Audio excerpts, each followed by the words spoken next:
உள்ளே இருக்கு மொபைலு, அப்படி இப்படி அவன் நான் சாப்பிட்டு திருப்பி படுத்தாச்சு. ஆனா அந்த பெண் என்ன பண்றான்னா, அவளும் தான் வேலைக்கு போவா, இருந்தாலும் அந்த தெருவில் இருக்கின்ற அத்தனை பேரையும் கண்டுபிடிப்பான். போகும்போது வரும்போது ஒரு ஸ்மைல் பண்றது. ஆண் மகனால ஸ்மைல் பண்ண முடியாது, நிஜமாவே முடியாது. அப்படியே அவர் பண்ணிட்டாருன்னா வீட்டுல விட்டுடுவாங்களா? அதுக்கப்புறம் அப்புறம் தானே வந்தப்புறம் ஆஃப்டர் எஃபெக்ட்ஸ் எல்லாம் தெரியும். ஸோ அவள் படைக்கப்பட்டதே மிருத்துவானவளாக படைக்கப்பட்டாள்.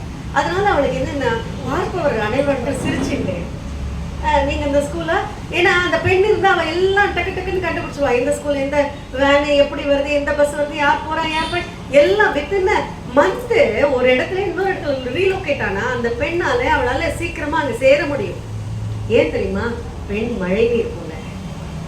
பெண் மழை நீர் போல. மழை நீர் வந்து சுத்தமான பாத்திரத்தை வெளியில வைங்களேன், மழை நீர் கொட்டித்துனா அப்படி கண்ணாடி போல கிறிஸ்டல் கிளியரா இருக்கும். அதே மழை நீர் சேற்றிலே விழுந்ததுன்னா சேராகிவிடும். எங்க நாம் இறங்குறோமோ, எங்க நம்ம இருக்கோமோ அந்த தன்மையை எடுத்துக்கொள்வது நீரினுடைய, மழை நீரினுடைய தன்மை. அப்படிப்பட்ட விழுப்பு. அப்படி ஒரு குழந்தையா வளர்ந்தா, பிரம்மச்சாரிணியா இருந்தா, கல்யாணம் பண்ணி கொடுத்தாச்சு, அந்த இல்லறத்தை நடத்துறா, அழகாக குழந்தை பெற்றுக் கொள்ளுகின்றால், அந்த குழந்தைக்கு நல்ல நடத்தையெல்லாம் சொல்லிக் கொடுக்குறா.